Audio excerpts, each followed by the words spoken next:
crafty friends, Christina here with you from Sunny Day Memories. This month we are going to be playing with some new papers that likely have not caught your eye because they kind of just blend in when you're looking in the catalog.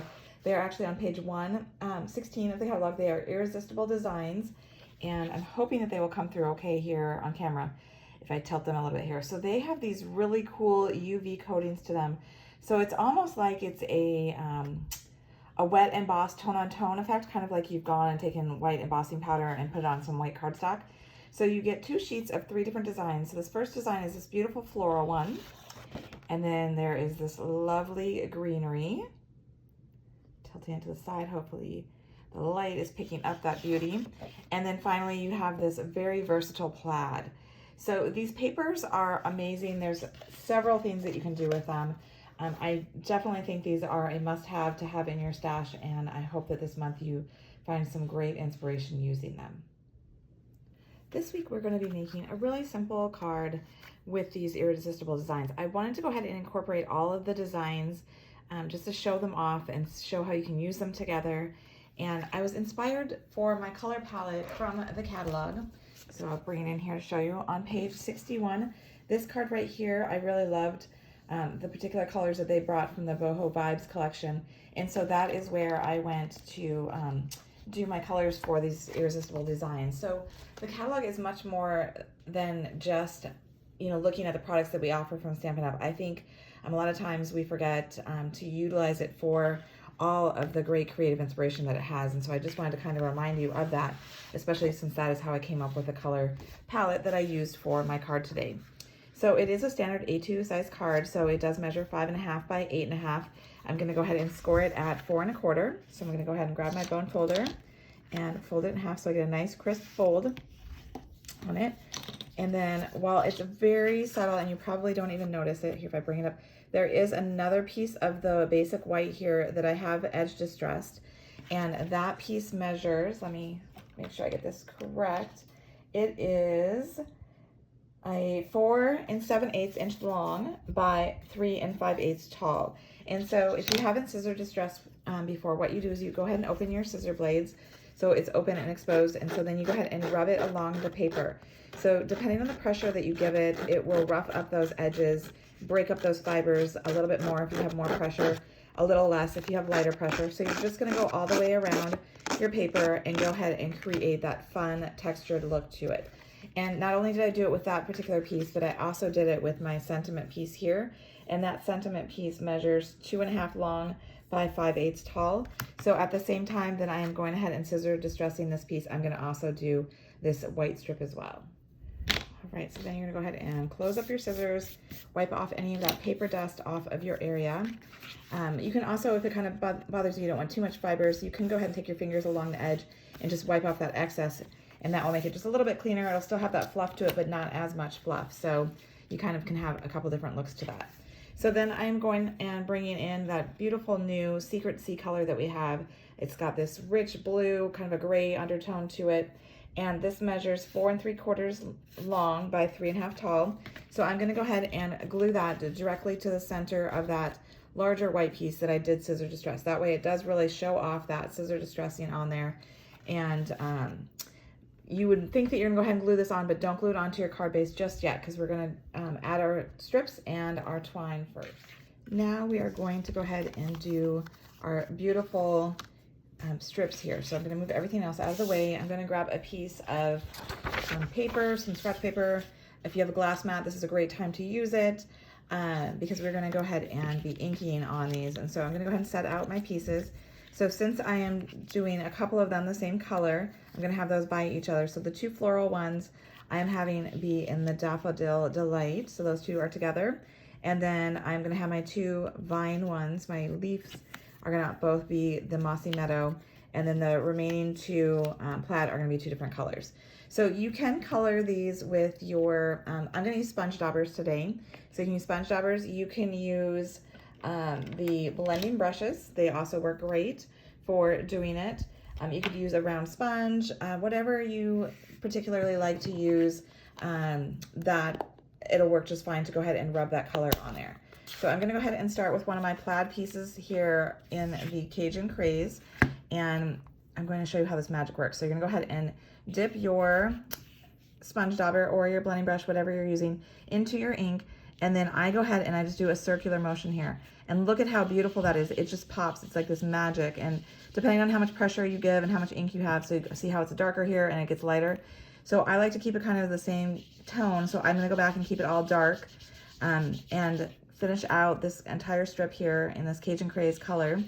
And then what I would recommend, if you don't have any paper towels in your craft area, which I do think that those are a staple that you should really have in your work area because I use mine all the time, you're gonna want to buff off the color here because it's going to resist over those little embossed areas, those UV coating, and you can see how it kind of becomes a brighter white here where I've buffed it versus where the color is still kind of sitting on the top. So if you go ahead and buff that off, then you're gonna have a nice contrast. You're gonna bring out that UV coating really nice. So I do recommend having like an old cloth or like a paper towel like I'm using here, just to go ahead and buff that off so that you get the best beauty out of that. So then I'm gonna go ahead and I'm gonna continue that same pattern by doing the other ones as well. So I'm gonna bring in my Daffodil Delight. And like I said, those are gonna be the two floral ones. So I'm gonna just do the same thing, ink it up and rub it right on there. And look at how beautiful that is. It's just so magical. It just makes me so happy to see that pattern start to form. It's just like when you do some embossing and you do the resist. That's exactly what this is, but the embossing has already been done for you. So it's just so awesome because it's like a time saver. So I'm just gonna go ahead and even out this color tone.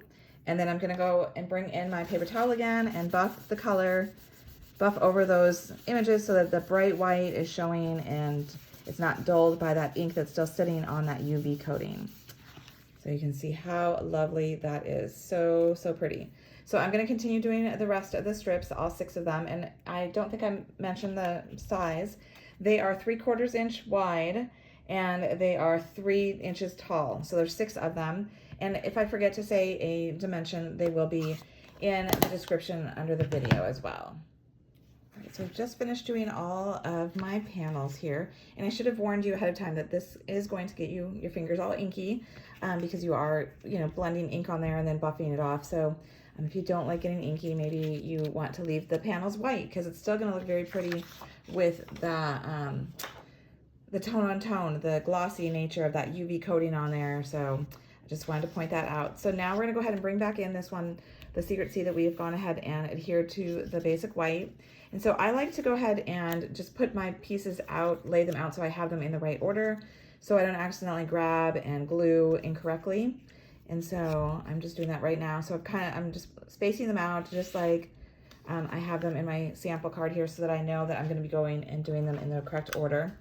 And I am going to go ahead and use a tape runner when I do this, just in case I need to lift it up because I don't like the look of it.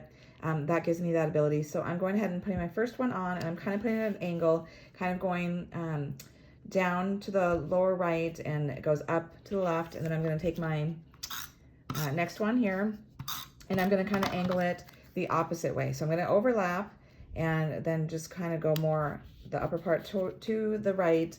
And there is no right or wrong way to do this. I am basically just trying to kind of get movement by having them kind of go in different angles, in different directions. You're kind of creating a little bit of movement for your eye to kind of be moving across your card. So it's just a really fun, easy way to do that. So I'm just gonna go ahead and continue.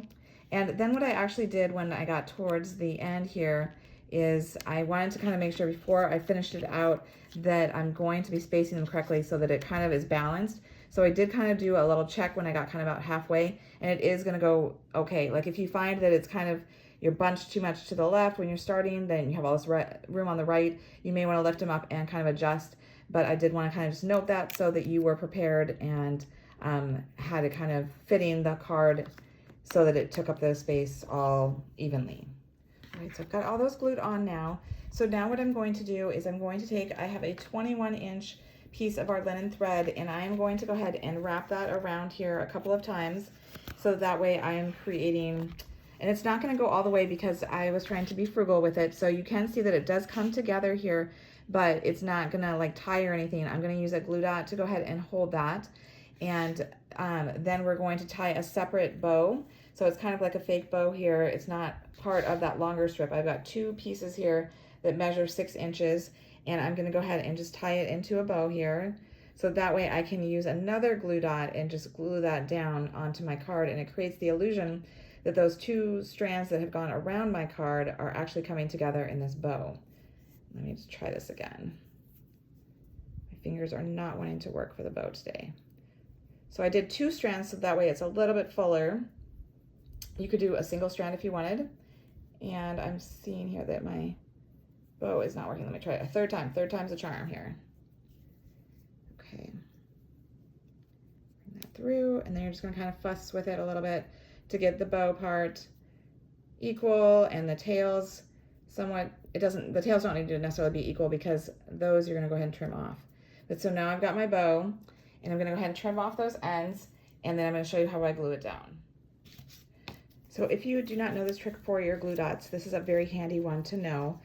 To wrap a piece of ribbon or string around it so that it holds that end piece of your glue dot, and then it's easy to go ahead and peel back and grab that glue dot, and it doesn't get stuck on anything. And then as though you use that up, you just tear off that excess paper and you just tighten up your ribbon and you keep moving it along, and that helps keep it easy to use. So a nice tip there. Okay, so I am starting with my linen thread here, just a little bit on the left-hand side, and then I'm going to go ahead and bring the other side over. So like I said, I'm gonna use a glue dot, and I am just gonna go ahead and take my finger here so that I can start that on that one. And then I'm gonna go ahead and bring this second one to that glue dot. So now they're held, and I'm gonna cover up that with my piece here that we are going to put a sentiment on. So that's gonna go right across here.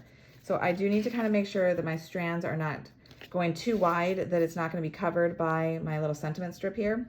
So that's why I kind of checked that real quick. And then I do kind of move these two a little bit apart on the left-hand side just to widen it and get a little bit more showing of those strands of that linen thread. And so now we're going to go ahead and stamp our sentiment. The sentiment I'm using is Happy Birthday, and it's from the Sweet Jar stamp set. Here is the Happy Birthday. So I'm going to be doing that in the new Secret Sea ink. So I'm going to go ahead and ink that up. Make sure I've got good coverage, and then I'm going to go ahead and stamp this right in the center of that piece. Oops. All right, and then now that I've got these strands on here, I'm going to go ahead and actually glue this to my card base. Remember how I told you to hold off? Normally we would think, okay, I can go ahead and put it on my card base, but because we're wrapping these strands of the linen thread around, we wanted to hold off, so we're going to go ahead and center this on here, just like so. And then we're going to go ahead and we're going to take some 3D foam, some Stampin' Dimensionals behind this, so that way it has some lift to it. So I'm going to put 3 on here, 2 on the ends, and then 1 in the center. And I'm going to actually have it go beyond the edge here. So if you look, you can see how it goes off the edge. I don't keep it in that frame that we've been creating. So again, that kind of, it creates that movement that I was talking about. And so we do want to have it go over that portion where we're hiding, where the thread started and ended. Let's kind of tie that in there a little bit. So I can see that my sentiment's a little bit higher up on this card here than my sample, but that's totally fine because no one's going to get both cards, right? They're just going to get the one. And then I'm going to actually put a little glue dot down right on the end here where these two pieces of that linen thread meet. And it's sticking to my fingers. This is why you should actually use the thing and go to your project, but I never do that. I always just use my fingers. And then I'm going to go ahead and press down the knot of that bow right there, so it looks like the bow is coming from what we've pulled around on the edge. So it's just a fun little easy effect that you can do so that you get a nice bow without having to work too hard on it. So I hope you've enjoyed it. I hope you've enjoyed seeing the magic of these beautiful irresistible designs. I personally love them. I think they are so wonderful. So if you enjoyed this, please be sure to like this video and subscribe to our channel so you don't miss future videos. And until next time, stay crafty.